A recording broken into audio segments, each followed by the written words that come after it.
मेरी सारी प्रॉपर्टी लगभग 2.5 करोड़ की प्रॉपर्टी थी जो नोटबंदी के आने से बिल्कुल डाउन, बिल्कुल शून्य हो चुकी थी, जिसकी कोई कीमत नहीं थी। जिस भी कीमत पे ले रखी थी उससे भी आधी कीमत मुझे मिली।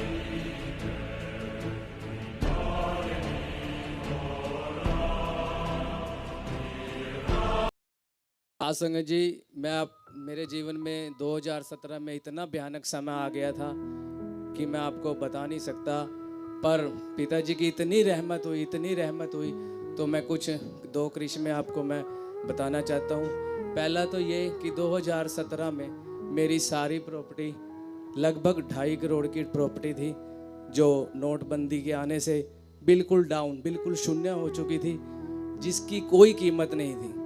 जिस भी कीमत पे ले रखी थी उससे भी आधी कीमत मुझे मिल रही थी और जिसका प्रेशर लगातार मेरे ऊपर बढ़ता जा रहा था। इतना प्रेशर था कि दिमाग काम करना शून्य हो गया, शून्य काम ही नहीं कर रहा था। तो मेरे साथ जो भी मेरे भाई प्रेमी थे, जितने भी थे, उनको भी पता था। उन्होंने कहा आप लगातार सिमरन करें और सेवा करें।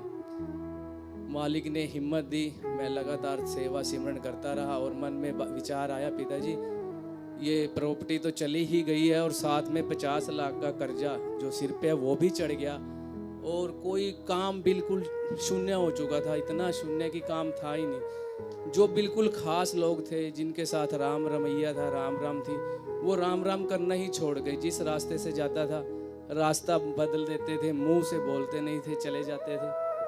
आंसू निकल जाते थे आंखों से, जुबान काम नहीं करती थी। तो फिर भी ऐसे 2 साल 3 साल तो ऐसे रहा जैसे मैं जीवित हूँ पर मैं कोमा में हूँ। मुझे कोई रोटी का टेस्ट, पानी का टेस्ट, किसी का भी टेस्ट मुझे अनुभव ही नहीं हो रहा था। पर जीने के लिए जैसे एक कोमा में इंसान चला जाता है और उसको पाइप लगा के दे रहे हैं, उसे कुछ नहीं पता, वो हाल मेरे साथ था। तो किसी ने मेरे को बोला तुम रात को सेवा किया कर डेरा, अपने डेरे कैथल डेरे में कैंटीन में उसने मेरी सेवा लगा दी भाई ने। और मैं रोज़ शाम को 7 से 9 10 बजे तक जब भी कैंटीन खुली होती लगातार 3-4 साल सेवा करता रहा।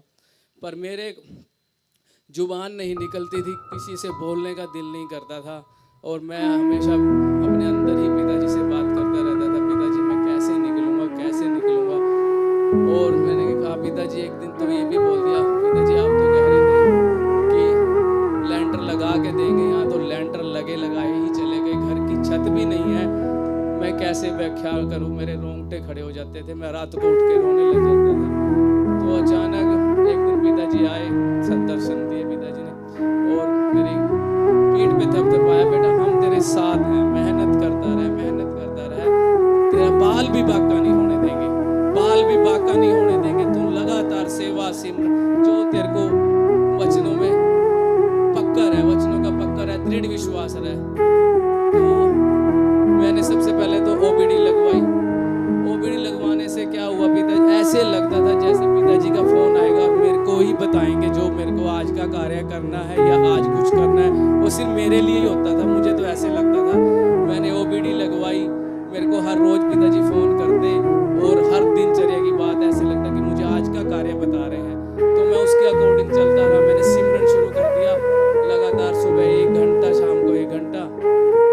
तो मैंने कहा पिताजी आप तो कह रहे थे 2 महीने में रिजल्ट मिल जाएगा मेरे को। तो फिर पिताजी का फोन उसी दौरान मैंने ये बात कह के अभी बोला ही हूँ कि पिताजी का फोन आ गया ओपीडी से, कहते बेटा अगर आप इसको काउंट करोगे ना तो 2-3 दिन ही बनेंगे 1 महीने में। तो फिर मैंने सोचा हाँ पिताजी ये तो कम से कम साल तो करना ही पड़ेगा। साल में जब पिताजी की पहली चिट्ठी आई ना तो जी मेरे को तो इतना खुशी का ठिकाना नहीं रहा। पिताजी ने उसमें कहा प्रेमियों का हर दिन बढ़िया, और बस उसके बाद तो मेरा हर दिन बढ़िया और बढ़िया ही होता चला गया भाई जी। और एक दिन मैंने फिर पिताजी को बोला, पिताजी आप कह रहे थे कि नाम जपने से ग्राहक बढ़ जाते हैं, मेरे पास तो एक भी ग्राहक नहीं है। फिर पिताजी का फोन आया, बेटा सिमरन करता रहा है ओबीडी से। तो मेरे को तो ऐसे लगता था मेरे को ही बता रहे हैं हर दिन का नया कार्य है वो। मैं तो ऐसा हुआ जहाँ एक भी कस्टमर नहीं था, 10 12 20 कस्टमरों की लाइन लगी अपने आप, मुझे पता ही नहीं। और हालांकि मेरे पास पूंजी भी नहीं थी।